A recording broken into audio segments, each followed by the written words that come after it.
Bienvenue dans Point de Suspension. Je suis Léa Lejeune, journaliste économique et cofondatrice du média Plan Cash. Vous écoutez Point de Suspension, le podcast de l'Unédic, où je discute avec un ou une expert du futur du travail. Bienvenue dans Point de Suspension. Pour ce nouvel épisode de la saison 7, nous allons parler de talent, de facultés acquises et innées, et bien sûr de vision de la réussite. Pour en discuter, je reçois aujourd'hui Sama Karaki, généticienne, psychologue, docteur en neurosciences avec une forte approche sociologique, c'est ça la spécificité. Et vous êtes aussi autrice de l'essai « Le talent est une fiction » paru en 2023 aux éditions J.C. Lattès. Un livre qui nous invite à repenser le modèle contemporain du succès. Bonjour Sama Karaki. Bonjour Léa. Dans cet ouvrage, vous expliquez que selon vous, le talent est un mythe, une fiction. Qu'est-ce que vous voulez dire par là ? Et en quoi cela diffère-t-il du mérite ? Est-ce que la méritocratie aussi, c'est une fiction ? Alors, comme toute fiction, il y a une part de vérité. Ça veut dire qu'en effet, ce que nous avons comme prédisposition originale à la naissance, dans nos gènes, peuvent nous donner des points d'avance dans l'acquisition de nos compétences. Or, c'est une fiction parce qu'il n'y a pas une ligne directrice entre ce que nous avons comme talent dans le sens potentiel d'origine et ce que nous avons à l'arrivée, parce que entre ces deux points, il y a toutes les circonstances et les déterminismes et les accidents de la vie qui viennent rajouter une complexité. La fiction, c'est d'avoir cette vision un peu simpliste qui lie ce que nous sommes à ce que nous avons comme patrimoine génétique. Et la méritocratie, le lien avec le mérite, c'est que le talent, il fait partie de l'équation du mérite. Le mérite, il est compris comme une forme d'interaction entre le talent et puis l'effort et un peu les traits de caractère qui viennent nous donner, comme par exemple, le courage de travailler ce que nous avons comme talent. Donc, c'est en cela que la méritocratie, reposant sur le talent, qui est lui-même repose sur une réduction, elle devient elle-même une fiction. À qui profite ce discours sur le talent en réalité au quotidien ? À quoi sert la méritocratie dans la société actuelle ? Alors, en fait, il y a beaucoup qui disent que c'est une fiction nécessaire. Je ne suis pas d'accord avec cette idée. Elle est nécessaire dans le fait qu'on imagine que si on s'éloigne de la méritocratie, on va entrer dans une forme d'inertie, parce qu'on va considérer que ce qui détermine nos parcours est extérieur à soi, et donc on va être complètement passif par rapport à nos parcours, à nos trajectoires et à notre vision de ce qu'on est ou pas capable de faire. Or, comme c'est une interaction et comme nous avons quand même une agentivité sur ces déterminismes, au contraire, je pense que réaliser que la méritocratie repose sur une fiction nous permet de nous organiser pour adresser les déterminismes et les barrières qui s'opposent à ce que chacune de nous puisse réaliser ce qu'elle a comme potentiel. Donc, elle profite justement à ne pas permettre à tous ceux qui ne veulent pas que cette action ait lieu, que cette organisation ait lieu. Ça veut dire qu'elle devient en quelque sorte un principe apaisant qui vient nous décourager de questionner les systèmes dans lesquels nous circulons, en nous renvoyant à l'idée qu'il n'y a que par soi-même qu'on peut y arriver et que donc il ne faut pas remettre en question toutes les organisations systémiques, toutes les injustices dans lesquelles nous naviguons. Mais d'une certaine manière, elle fait tenir la société. Donc c'est quoi ? C'est une forme de conservatisme ? Elle fait tenir la société telle qu'elle est, en quelque sorte. Parce que je ne pense pas que la société, elle tient nécessairement sur des injustices. Mais elle permet de tenir la société dans ce qui arrange les personnes qui profitent de l'ordre social tel qu'il est. Et donc, elle arrange justement ceux et celles qui ne veulent pas que ces systèmes qui sont héritocratiques encore, plutôt que méritocratiques, puissent être remises en question. Donc c'est comme ça qu'on entend la phrase en permanence quand on veut, on peut.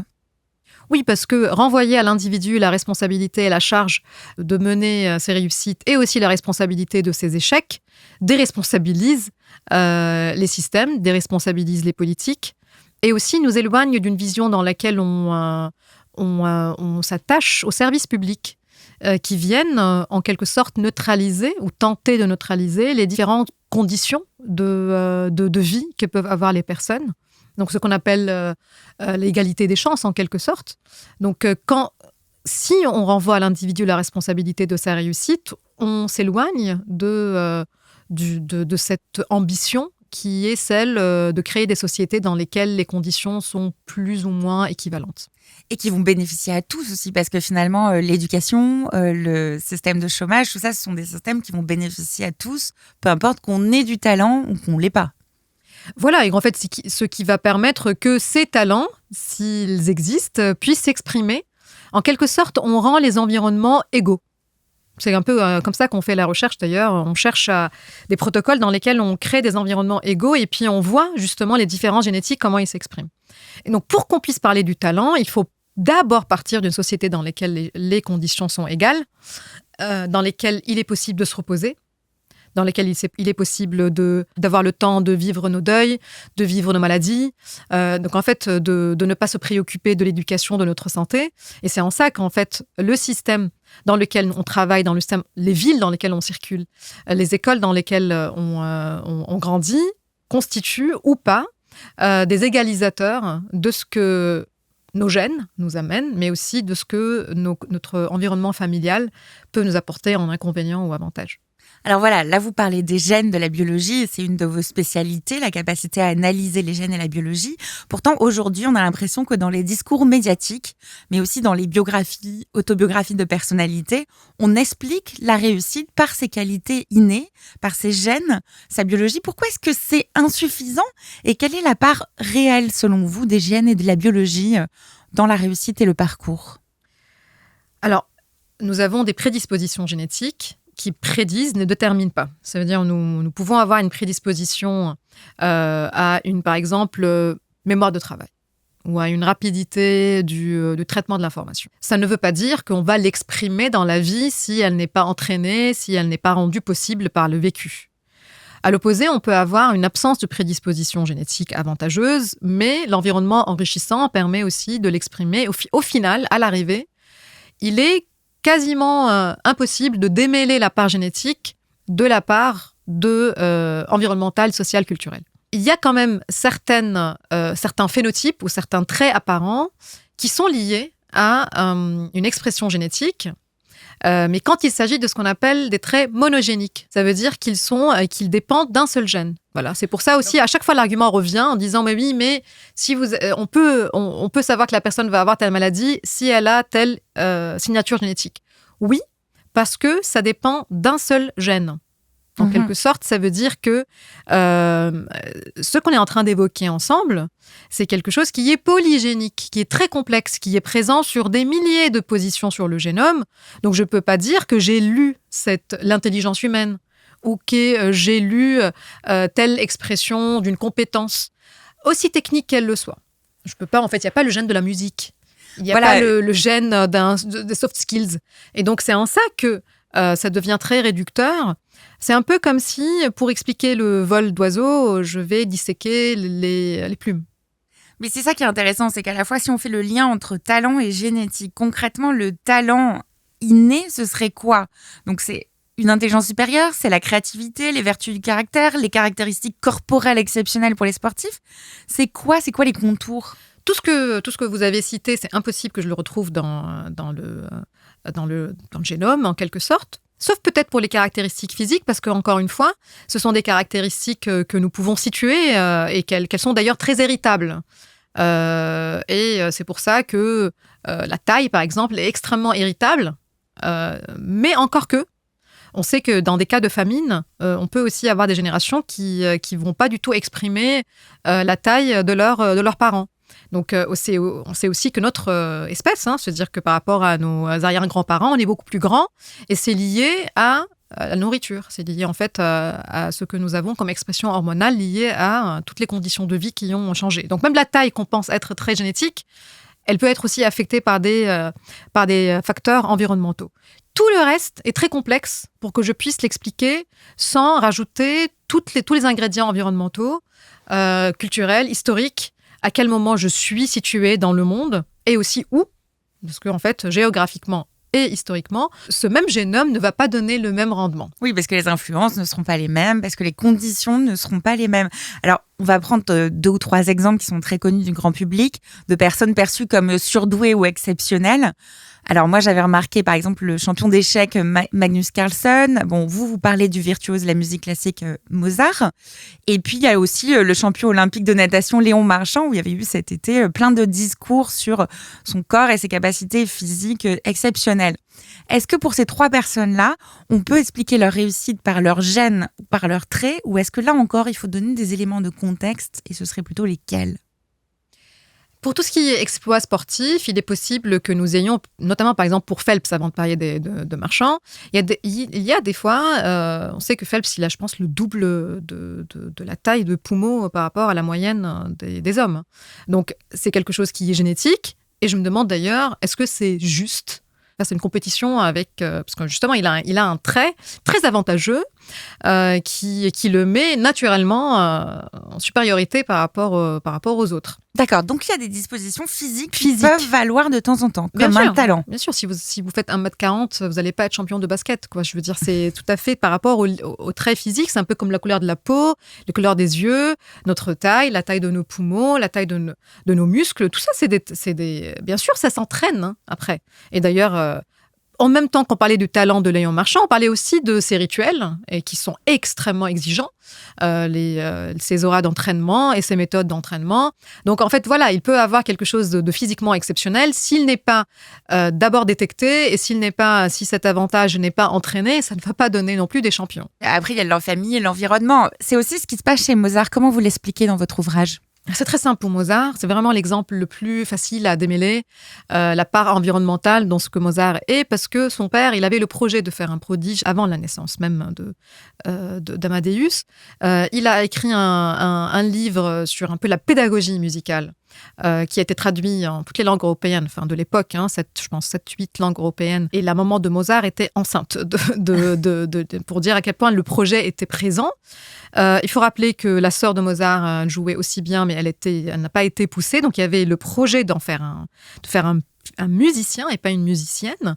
Et en fait, il vivait avec le pédagogue le plus renommé de l'époque, qui a un réseau social. Donc, en fait, les gens qui venaient à la maison, c'est la famille Bach, cette famille. Et il était proche aussi il avait en fait le réseau aussi pour présenter Mozart devant la cour. Et donc, voilà, il y a toutes ces conditions qui sont présentes avant même la naissance de Mozart. Et puis aussi, il y a la pédagogie particulière. C'est-à-dire, Mozart, il a fait plus que 3500 heures avant ses 6 ans d'entraînement. Oui. C'est très exceptionnel. Et pour que je puisse savoir, par exemple, là, vous pouvez me dire, oui, mais qu'est-ce qu'on en sait des gènes de Mozart ? Je dis, oui, c'est rien. Ça, on peut quand même se dire qu'il avait quelques facilités. On peut, mais ce n'est plus du tout une question intéressante parce que je n'ai pas de comparaison avec d'autres enfants qui ont le même environnement de Mozart. Pour que je puisse dire que Mozart est spécifique par rapport aux autres, il faut que je puisse comparer avec des enfants qui ont le même accès, le même capital, le même habitus que Mozart. Aujourd'hui, si vous allez sur Internet, vous allez trouver plein d'enfants qui jouent aussi bien que Mozart, et même des fois à un âge plus jeune. Mais on ne crie pas au génie parce qu'il y en a plein. D'accord, et qu'à l'époque, c'était vraiment quelque chose d'extraordinaire. Exceptionnel, voilà. Mais alors, du coup, tout ça, ça repose question sur la notion d'héritabilité, de ce qu'on hérite ou ce qu'on n'hérite pas. Comment vous la définiriez, vous ? Alors, l'héritabilité, c'est en quelque sorte à quel point la variabilité génétique s'exprime par rapport à tout ce qui est environnemental. Et donc, un trait qui est très héritable, c'est un trait dans lequel la variante génétique, elle est supérieure à la variante qui est environnementale. Par exemple, si je considère que l'intelligence est héritable, je vais prédire l'intelligence des enfants à travers celle de leurs parents, en quelque sorte. En considérant que c'est lié à ce que les parents ont donné dans leurs gènes à leurs enfants. Et c'est en quelque sorte la grande question dans les études de l'héritabilité, c'était la question du QI. C'était à quel point le QI était héritable. Alors, est-ce qu'on peut dire qu'il est héritable ? Oui, mais pas héritable génétiquement, il est héritable socialement. C'est-à-dire, c'est ça aussi, un peu le consensus duquel je me rapproche, c'est que le QI est dépendant principalement de la classe socio-économique du foyer. Et bien sûr, je ne parle pas des défauts développementaux qui peuvent exister. Oui, voilà. Et qui des peuvent... difficultés comme le TDAH ou l'autisme, etc., peuvent compliquer Pas nécessairement. On peut avoir des différences attentionnelles ou des différences d'être placé sur le spectre sans que ça soit lié au raisonnement abstrait qui un peu résume notre perception de l'intelligence. Mais non, on peut avoir en fait des défauts développementaux qui ne permettent pas, par exemple, une mémoire de travail, qui ne permettent pas un raisonnement abstrait. Et c'est ce que, en fait, le test QI, à la base, il sert à ça. Il sert à définir quelles sont les personnes qui ne sont pas aptes à pouvoir écouter et puis apprendre. Donc voilà, c'est... Oui, dans le cadre tel qu'il a été fixé par l'école actuelle, quoi. Voilà. Alors, il y a une autre chose sur laquelle vous insistez beaucoup, c'est l'environnement, au-delà de l'environnement familial, l'environnement, le système qui se construit tout autour d'une personne. Et là, vous reprenez un autre mythe assez classique, le mythe du génie solitaire et torturé qui va réussir tout seul, contre vents et marées, dans une époque où tout le monde serait contre les idées qu'il essaye ou qu'elle essaye de développer. Pourquoi ça aussi, ça correspond bien au mythe du talent et à ses limites ? Alors en fait, je pense que d'abord parce qu'il y a une forme d'aura qui entoure les esprits créatifs, les entrepreneurs, avec une forme de fracture souvent située dans l'enfance et qui vient en fait expliquer ce qui peut émerger à l'âge adulte, ce qui nous torture en quelque sorte, ne nous rend absolument pas nécessairement plus créatifs, ça peut nous rendre très préoccupés. Là, oui. Je vois et d'un mort, point de vue cognitif, c'est pas forcément bien. Non, parce que c'est une charge. C'est une charge. J'écoutais Lynch parler, justement, comme il est décédé, il parlait du fait que c'est très beau de représenter la dépression, mais c'est très compliqué de créer quand on est dedans. Parce qu'on a besoin de disponibilité mentale pour créer.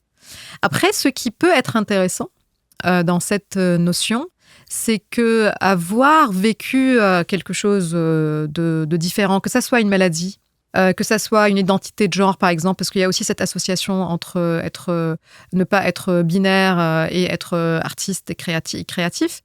En fait, avoir une vision alternative du monde, ça peut donner aussi une facilité à diverger de ce qui est conforme. Donc, je pense que c'est un prisme assez intéressant de parler de conformité sociale. Oui, c'est ça que ça compte pour la créativité, Bien pour sûr. l'innovation, pour la capacité, ce que certains appellent la pensée divergente. Voilà, donc en fait, ne pas se conformer socialement peut être dû au fait d'avoir connu des difficultés qui nous ont rendus un peu plus sensibles, un peu avec une vision alternative. Mais si je suis dans le chagrin, dans le stress, ça ne nous rend pas absolument pas meilleurs, hein, ça nous rend juste préoccupés par soi, par sa propre détresse personnelle. Alors, il y a un autre exemple qui revient souvent et qui aurait tendance à légitimer le talent et la génétique et la biologie telle qu'on le voit, c'est les récits de parcours de transclasse, en fait. Donc, c'est-à-dire les personnes qui échappent un peu aux déterminants sociaux, au milieu dans lequel elles ont grandi en parvenant aux classes supérieures d'un point de vue économique et ou intellectuel. Pourquoi est-ce que cette figure, elle est caricaturale ? Pourquoi est-ce qu'elle pâtit un peu du mythe du talent, elle aussi ? Alors, moi, je la trouve intéressante comme figure parce que les transclasses, qui sont en quelque sorte un témoin de toutes les barrières que la société peut poser, que ce soit des barrières symboliques ou des barrières matérielles. Par contre, le comprendre, tu vas aller traverser la route parce qu'il y en a qui l'ont fait et ils ont trouvé du travail. Voilà, c'est un peu ce que peut cette idée, ce qu'elle peut nourrir comme fantasme. Chantal Jacquet, qui est derrière, d'ailleurs, c'est elle qui a d'abord la première parlé de ce terme de transclasse. Elle dit la chercheuse qui a écrit un bouquin sur le sujet. Philosophe spinoziste, mais qui s'est principalement intéressée à la question de transclasse dans plusieurs ouvrages. Elle dit que ces personnes, en effet, arrivent à transcender leurs conditions, mais toujours avec des déterminismes. Ça veut dire qu'avec des rencontres exceptionnelles, collectivement. Ça veut dire que même si ces personnes arrivent à sortir de leur milieu d'origine, ça ne signifie pas qu'elles l'ont fait toutes seules non plus. Ça veut dire que ça ne signifie pas qu'elles l'ont fait grâce à un courage exceptionnel ou une créativité exceptionnelle. Nous sommes je dirais même beaucoup plus qu'on aimerait l'admettre, conditionnés par les gens, par les rencontres, par les situations sociales. Parce qu'on aime bien aussi donner à soi une dimension qui est beaucoup plus large que le réel. Du coup, c'est une figure qui peut être utilisée d'un côté ou de l'autre du spectre politique, finalement, de la façon dont on va interpréter la méritocratie, la capacité à sortir ou pas de certaines classes sociales. Finalement, le transclasse... Elle est surtout présente, en fait, dans le spectre qui veut nourrir la fiction de la méritocratie. Parce que c'est quoi la méritocratie, si ce n'est qu'on peut y arriver avec le mérite et donc indépendamment des milieux d'origine.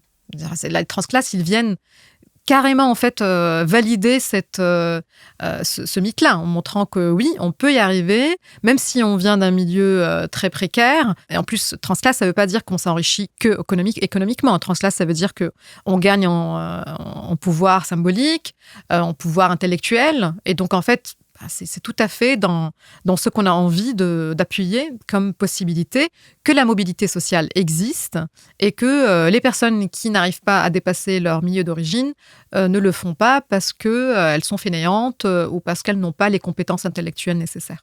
Alors justement, ce discours très très fort sur le talent, sur la méritocratie, il a peut-être un impact aussi sur les enfants d'immigrés ou les personnes issues des catégories populaires. Comment elles peuvent réagir face à ça ? Qu'est-ce que ça peut bloquer ou débloquer chez elles ? Alors le discours d'ailleurs que je défends n'est pas un discours qui appelle à une forme d'immobilisme et une forme de défaite totale par rapport au système. On peut très bien comprendre que la société, elle est immobile, que l'ascenseur social est tout à fait en panne, et avec cette conscience, voir comment on peut s'échapper, avec l'aide des autres. Voilà. Mais oui. C'est en fait être en lucidité par rapport à où est-ce qu'on est situé. D'ailleurs, ça marche dans le même sens pour les personnes qui naissent avec des privilèges. On peut très bien avancer avec les privilèges que nous avons, mais tout en ayant conscience, tout en admettant qu'est-ce que nous avons comme privilège. Et être situé socialement, c'est ça qui nous permet d'avoir une lucidité, qui nous permet de voir où est-ce que c'est juste, où est-ce que c'est injuste, où est-ce que je profite du système, où est-ce que j'échappe au système et comment on peut s'organiser si on a l'énergie collectivement pour démanteler ces barrières. Donc oui, les enfants, surtout les enfants issus d'une immigration, on est un peu biberonnés à cette idée d'y arriver, mais, et là où je peux aussi renvoyer à d'autres études, dont Chantal Jacquet, Adrienne Azelli, qui vont en fait montrer que dans ces cultures-là, on est en fait amené par les autres. Adrienne Azelli, il montre que c'est nos mères, principalement, là maintenant je parle en nous parce que je fais partie aussi de Transclasse, qui nous mettent une pression exceptionnelle. Il y a aussi un facteur qui est souvent oublié, c'est la stabilité de l'environnement. Indépendamment de classe sociale, ce qui permet une émancipation des potentiels, c'est la stabilité. D'accord, donc stabilité familiale ou stabilité géopolitique ? Stabilité du foyer. Du foyer, ok. Et on peut en fait être issu de classes socio-économiques très défavorables, mais avec défavorisées, avec une stabilité au sein du foyer, que souvent les parents qui s'attachent à la réussite académique amènent aux enfants. Et donc en fait, voilà, ça c'est un facteur qui vient complexifier l'affaire. C'est-à-dire qu'on peut en effet réussir académiquement, pas simplement parce que nous sommes issus de classes socio-économiques avantagées, mais aussi parce que nous avons une stabilité qui est due à une forme de culture du travail, à une forme de culture attachée à l'effort.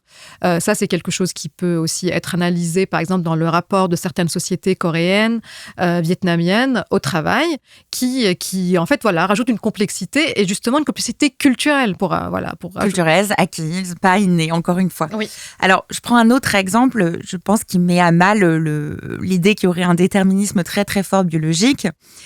Si tout était une question de talent figé, comment on explique que les femmes qui sont aujourd'hui plus diplômées que les hommes dans un certain nombre de pays occidentaux, elles ont autant de mal à faire carrière dans les sciences? Comment elles en sont là? Et surtout, moi, il y a un truc qui me surprend toujours, un paradoxe qui me surprend toujours, c'est que dans des pays comme la Suède, où au contraire, l'égalité femmes-hommes, le féminisme, tout ça fait vraiment partie des choses, on n'arrive pas à percer cette espèce de plafond de verre et sortir des carcans et des habitudes. Ce paradoxe, qu'on appelle le paradoxe genre STEM, pour sciences, technologies, ingénierie, mathématiques, il est paradoxe parce qu'il y a beaucoup plus de femmes présentes dans les métiers STEM dans les pays non égalitaires.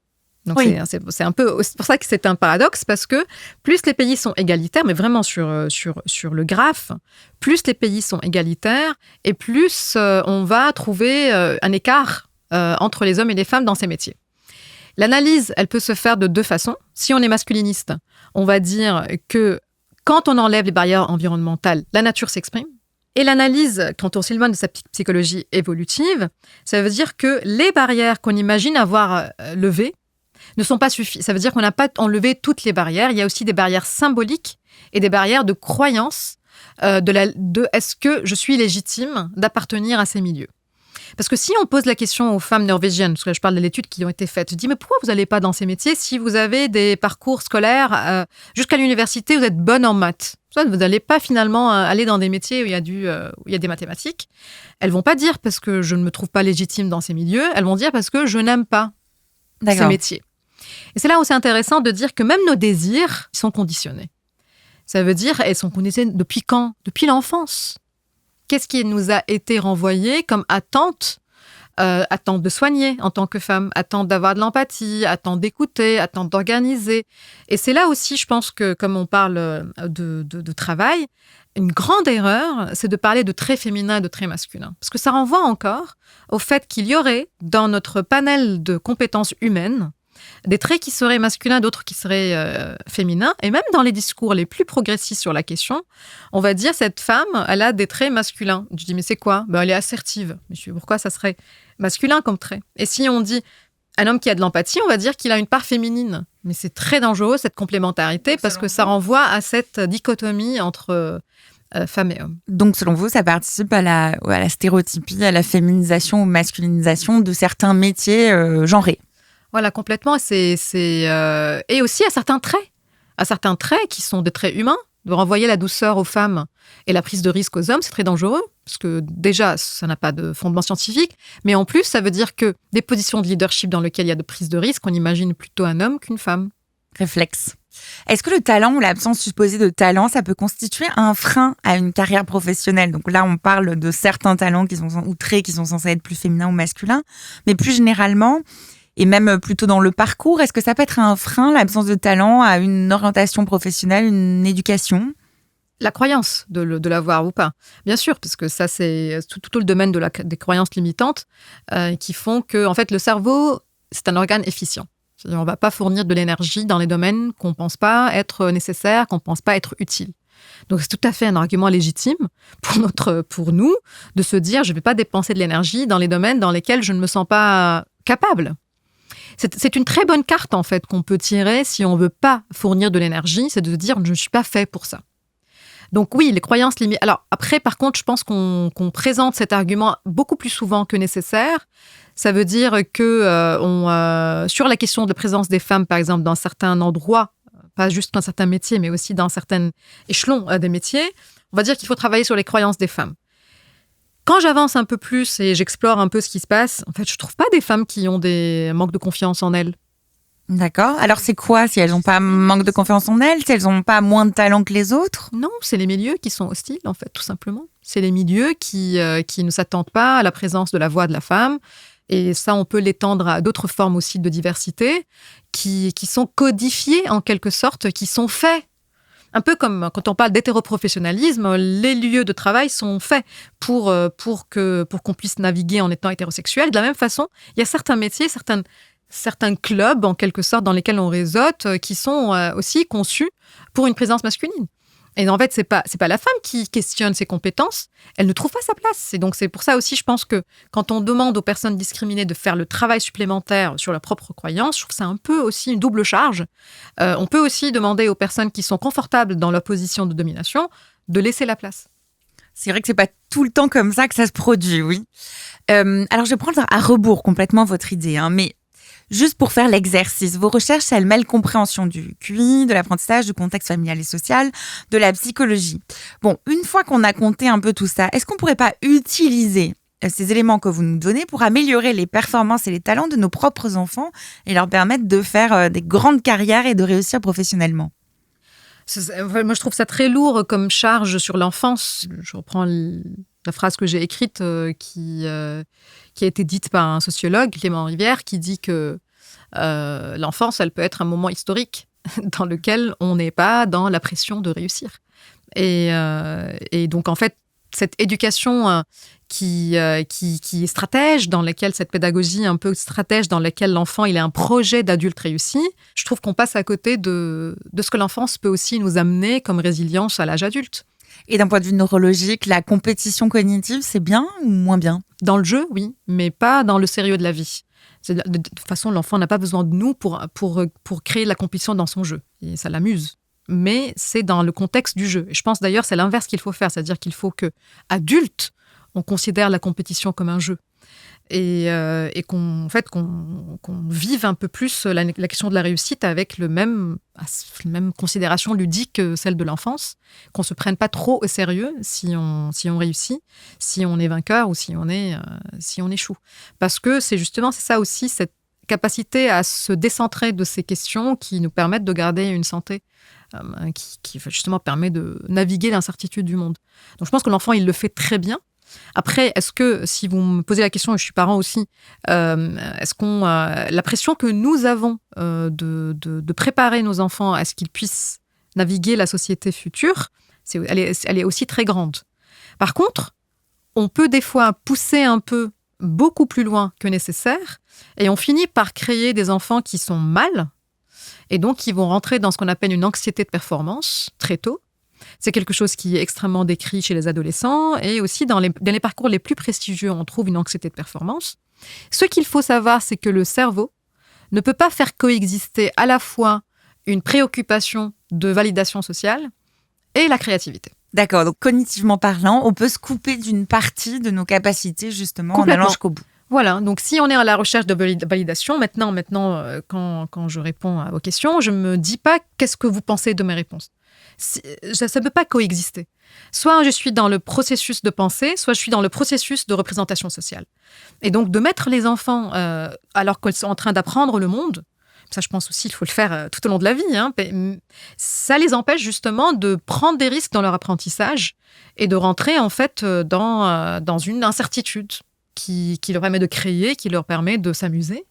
Quand je dis s'amuser, pour notre espèce, c'est extrêmement important parce que c'est dans l'amusement qu'on apprend la majorité des choses.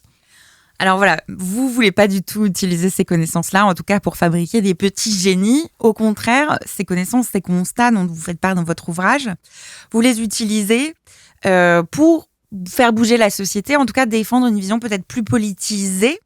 En quoi ce serait un problème, selon vous, de faire reposer l'éducation, la réussite ou l'ascension sociale uniquement sur les individus ? Déjà parce que ce n'est pas réel. Ça veut dire que la réussite ne repose pas sur les individus tout simplement, et ça c'est des données à la fois biologiques et sociologiques.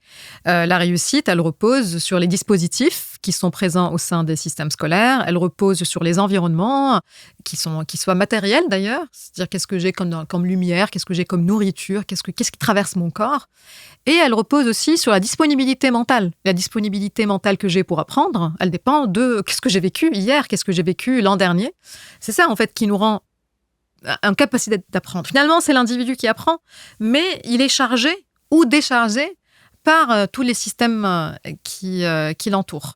Donc, voilà, c'est juste, ça ne tient pas, en fait. On peut le penser dans des écoles où tout va bien. Là, je peux commencer à dire la disparité des résultats entre les individus dépend de ce qu'ils ou elles fournissent. Après, il ne faut pas non plus que mon propos soit traduit dans un sens où on s'intéresse plus à l'effort. L'effort est beau, en fait. Ce qui se passe, d'ailleurs, on n'est pas une espèce fainéante. Des fois, on dit que le cerveau... En fait, non. Le cerveau, il a besoin d'un relief. Et l'apprentissage permet d'avoir un relief d'incertitude, d'ignorance, et puis je passe d'un point A à un point B, un point A où je ne sais pas et un point B à je sais. Et ça, il y a plaisir qui est inhérent en fait à ce processus. Et je suis passionnée, fascinée, c'est mes études, je suis fascinée par le processus d'apprentissage. Par contre, ce que je cherche, c'est le détacher du processus de réussite.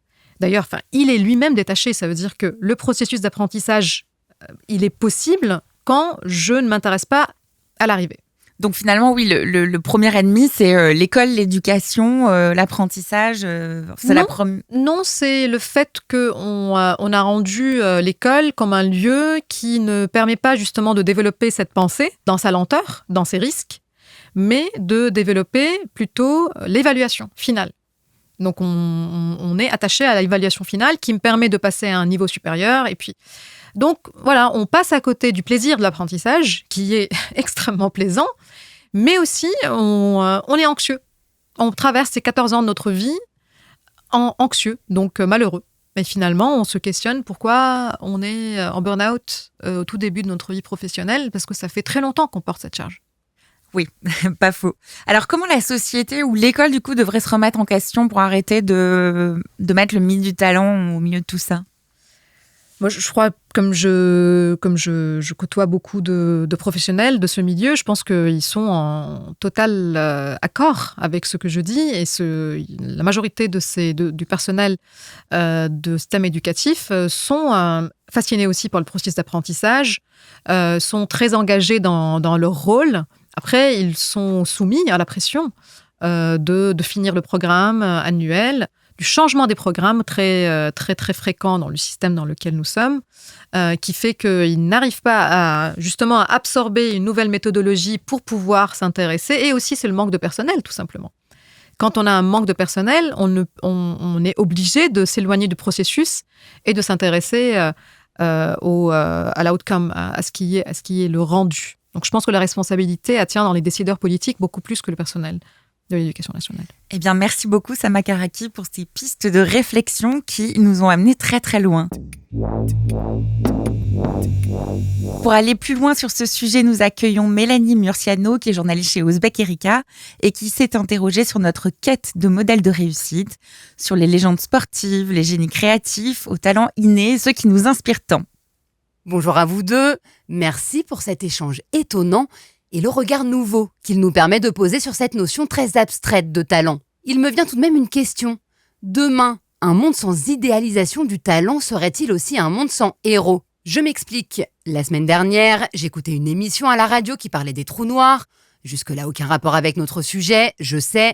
Sauf que le chercheur qui était interviewé dans cette émission expliquait que c'est Hubert Reeves qui a fait naître sa passion pour la science et qui lui a donné envie de faire une carrière d'astrophysicien.